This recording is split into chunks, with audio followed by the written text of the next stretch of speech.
नमस्कार।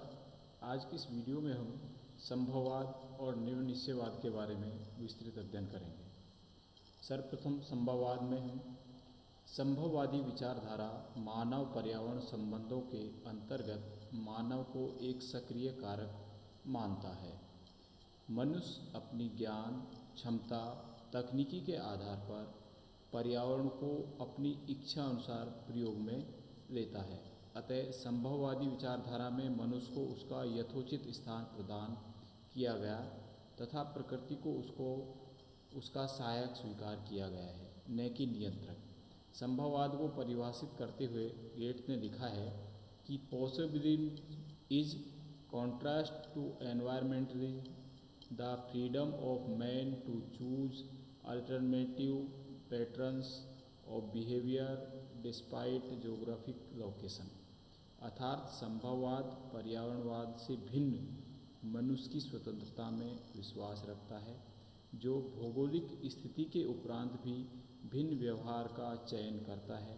दूसरे शब्दों में वह पर्यावरण के अनुरूप ही क्रियाएं न करके उसमें परिवर्तन लाता है। संभववाद के संबंध में अन्य विचारों के विद्वान निम्न प्रकार हैं। संभववादी विचारधारा के प्रथम प्रवर्तक फ्रांसीसी विद्वान फेब्रे थे, जिन्होंने अपनी पुस्तक जियोग्राफी इंट्रोडक्शन टू हिस्ट्री में लिखा है कि there is no necessities but everywhere possibilities and man as a master of these possibilities is the जज ऑफ देयर यूज। अर्थात कहीं भी अनिवार्यताएं नहीं हैं, बल्कि सर्वत्र संभावनाएं हैं और मानव इन संभावनाओं के स्वामी के रूप में इनका निर्णायक है। फ्रांसीसी विद्वान विडाल डी ब्लास ने संभववाद के जनक के रूप में देखा जाता है। उन्होंने स्कूल ऑफ पॉसिबिलिज्म की स्थापना की। उन्होंने अपने अध्ययन में मानवीय गतिविधियों पर पर्यावरण के प्रभाव को सीमित माना। उनके अनुसार जीवन शैली किसी सभ्यता का प्रतिबिंब है, जो संबंधित क्षेत्र के भौतिक, ऐतिहासिक, सामाजिक प्रभावों का प्रतिफल होती है। उनके अनुसार एक समान पर्यावरण में रहने वाले लोगों के मूल्यों, आचार व्यवहार में अंतर क्यों पाया जाता है। स्पष्ट है कि भौतिक पर्यावरण उसे निर्धारित नहीं करता। ब्लास ने अपनी पुस्तक प्रिंसिपल ऑफ ह्यूमन ज्योग्राफी में लिखा है कि प्रकृति मात्र मार्गदर्शक या सलाहकार के रूप में है। Nature as never more than a adviser. प्रकृति सलाहकार से अधिक कुछ नहीं है। मानव उस सलाह पर चलने के लिए बाध्य नहीं है, अपितु उसे अपने अनुकूल परिवर्तन करने की क्षमता रखता है। ब्लास ने मानव की शक्ति को, ज्ञान, कौशल, बौद्धिकता को पर्याप्त महत्व देते हुए व्यक्त किया कि पर्यावरण का वह अपनी सामर्थ्य अनुसार उपयोग कर सकता है। ब्रून्स ने अपनी पुस्तक ह्यूमन ज्योग्राफी में लिखते हैं कि we must add to the group of material forces whose incessant interplay we have seen this new force human activity, which is not only a material thing but which also expands itself through material effects। अर्थात भौतिक शक्तियों के समूह जिनकी निरंतर अंतरक्रिया हम देख चुके हैं, में एक नवीन मानव क्रिया जोड़नी होगी, जो न केवल एक भौतिक वस्तु है, अपितु स्वयं को भौतिक प्रभावों के रूप में प्रदर्शित करती है। ब्रूस ने मानव के कार्य को प्रमुखता प्रदान की। उनके अनुसार मानव एक सक्रिय शक्ति है, जो अपने पर्यावरण के साथ प्रतिक्रिया करता है और उसमें परिवर्तन कर देता है।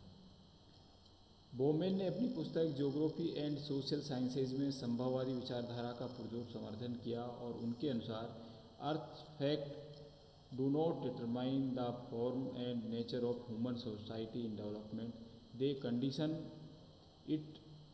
New earth facts are conditionally being discovered and old facts given new significance as human knowledge. Thought and social action develop, the reaction are reciprocal। अर्थात पृथ्वी के तत्व विकास में मानव समाज के स्वरूप का एवं प्रकृति को निश्चित नहीं करते, वो परिस्थिति स्वरूप है। जैसे जैसे मानव के ज्ञान, चिंतन और सामाजिक क्रियाकलापों का विकास हो रहा है, वैसे वैसे पृथ्वी के नवीन तत्व खोजे जा रहे हैं, अर्थात पुराने तत्वों को नया महत्व दिया जा रहा है। ये प्रतिक्रियाएं पारस्परिक हैं। टेलर ने संभववादी विचारधारा की समालोचना करते हुए लिखा है कि प्रकृति मानव को किसी एक रास्ते पर नहीं ले जाती, अपितु वह अनेक अवसर प्रदान करती है, जिनमें से किसी का भी चुनाव करने के लिए मानव स्वतंत्र है। प्रकृति एक खुला आसमान है और मनुष्य उसमें अपनी ज्ञान के अनुसार, अपनी चॉइस के अनुसार कार्य कर सकता है।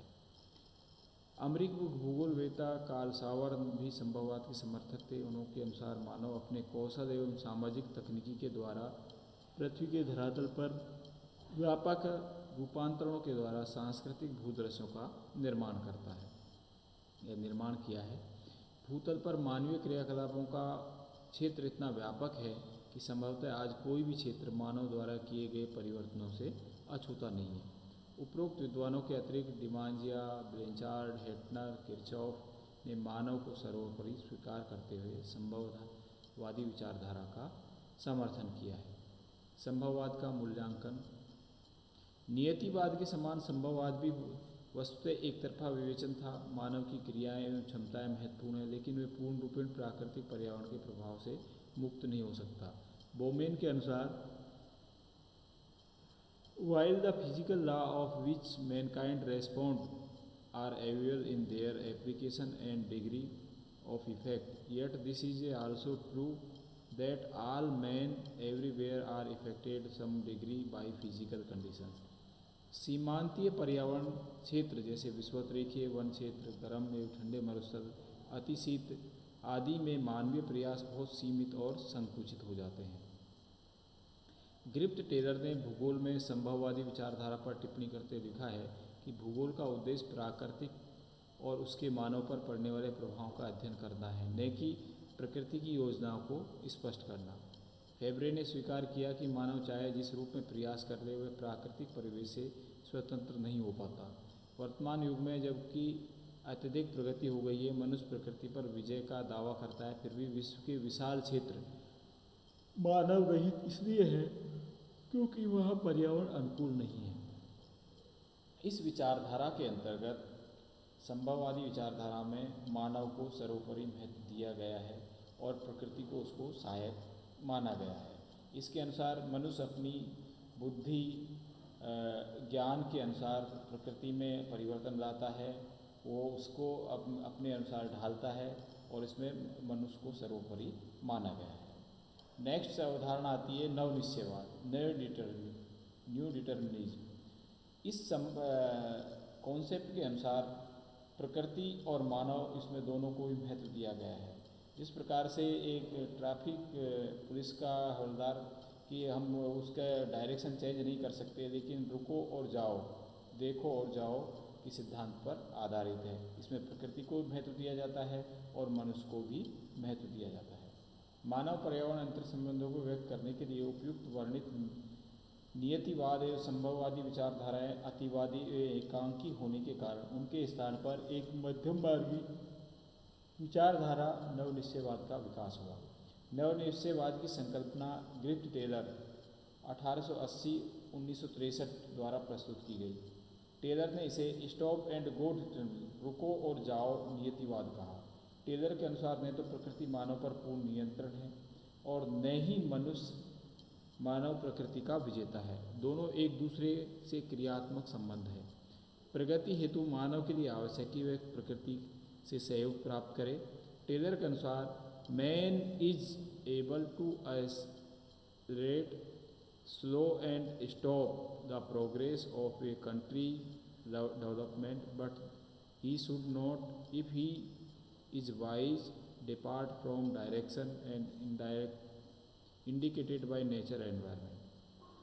अर्थात मनुष्य देश के विकास की गति को तेज कर सकता है, मदद कर सकता है या रोक सकता है, बंद कर सकता है, मंद कर सकता है, लेकिन उसे पर्यावरण के दिशा निर्देशों की अवहेलना नहीं करनी चाहिए। विश्व के साधन संपन्न क्षेत्रों में जीवन यापन के लिए अनेक संभावनाएं हो सकती हैं, परंतु पृथ्वी के विशाल भूभाग में प्रकृति स्पष्ट बोलती है, अर्थात कड़े प्राकृतिक नियंत्रण है। उसके अनुसार man is like the traffic controller in a large city who alter the rate but not the direction of progress, and perhaps the phrase stop and go determinism expresses sanitary the writer geography of philosophy, अर्थात मनुष्य स्थिति एक बड़े शहर के नियंत्रक की है जो गति को नियंत्रित कर सकता है लेकिन दिशा को नहीं।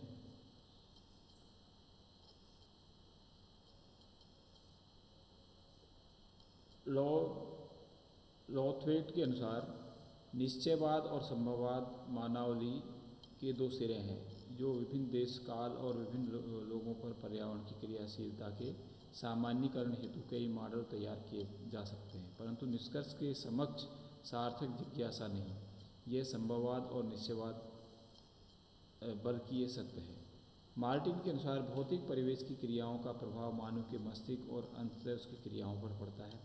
प्रत्येक कारण का प्रभाव उसके प्रभाव के पीछे का कारण होता है। मानव और प्रकृति के बीच अंतःक्रिया होने से परिवर्तन आता है, अतः मानव स्वेच्छाचारी नहीं है। संभववाद।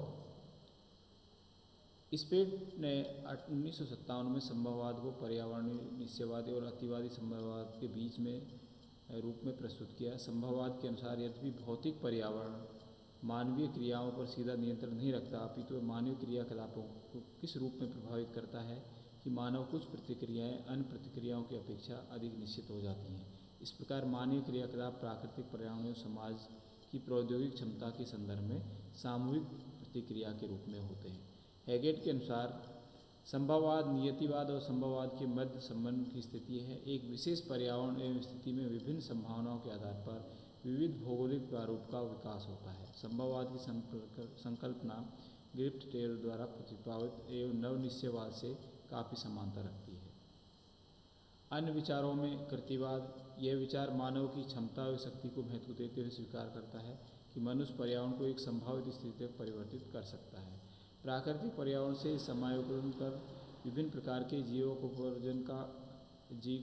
जीविकोपार्जन कर मनुष्य प्रगति करता है, साथ ही वह पर्यावरण का शोषक एक विनाशक भी है। उपक्रमवादिता, ये एक दार्शनिक विचारधारा है जिसमें मनुष्य की आंतरिक इच्छा या कार्य करने की प्रवृत्ति का निर्धारित भूमिका निभाती है। हेगेट के अनुसार मानव की इच्छा एवं संकल्प कार्य करने की प्रवृत्ति महत्वपूर्ण है, किंतु उसकी आवश्यक परिस्थितियाँ एवं पर्यावरण से तथा दूसरी ओर विज्ञान एवं तकनीकी से प्राप्त होती हैं। तो इस वीडियो में हमने कि एक आपका नवनिश्चयवाद और संभववाद, संभववाद में मनुष्य को सर्वोपरि माना है और नवनिश्चयवाद में एक सामूहिक उसके रूप में दोनों का महत्व, मनुष्य का भी अपना महत्व है और प्रकृति का भी अपना महत्व है। दोनों के समायोजन को समान रूप से महत्व दिया गया है। आज की वीडियो में इतना ही। That's all. Thank you.